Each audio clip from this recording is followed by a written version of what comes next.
Forget aim assist, forget dead zones, it's time to aim with your own two hands with Fortnite's new and improved gyro controls. See how I turn the camera just by turning the controller? Gyro aiming can be great for everything from slight aim adjustments to fast and precise flicks. Whether you like to hold the controller upright, flat, or somewhere in between, you should find that Fortnite's new gyro controls give you a really natural command over the camera and over your weapon. I like the extra stability of having the controller flat in my lap, so let's move to an overhead view of the controller so you can see what I'm doing. From a small layer of extra control just when you need it, to something that can more drastically change how you look around the game world, Fortnite has a wide variety of new options here. So let's have a quick look at what you can do.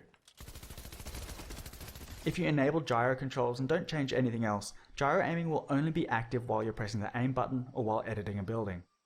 That way you don't have to worry about how you're moving your controller during regular gameplay, but you can activate it whenever you need it. Of course, aiming with the look stick still works as normal, even while gyro is active. Players can still use the look stick for big camera movements and just rely on gyro to line up a shot or track a moving target. Other players like to have their gyro always on. If that's how you're playing, it's usually a good idea to customize your controls so that you have a Gyro Modifier button. Pressing and holding the Gyro Modifier button will disable the gyro so you can reposition your controller without messing with the camera.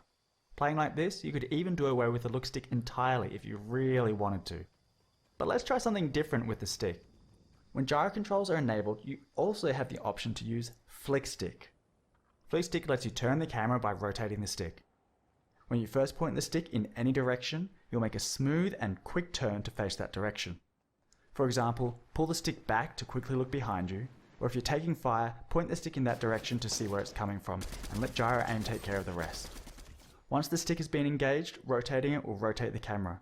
So between flicking and rotating the stick, this gives you fast and direct control over your bearing at all times.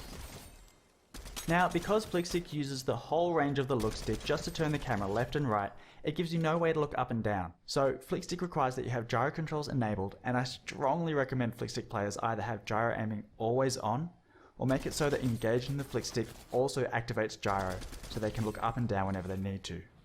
Of course, the more drastically you change your controls, the more practice it's going to take to get comfortable with them. So as you give these new options a go and figure out what works best for you, it's probably a good idea to get some practice in Battle Lab, creative modes, or at least warm up against wildlife and NPCs before getting yourself into too much trouble. Check out the Fortnite blog for more details on the options available. I'm Jib Smart, Input and Gyro Specialist and the creator of Flick Stick, and I've so enjoyed working with Epic to bring these options to Fortnite. I can't wait to see what you do with them.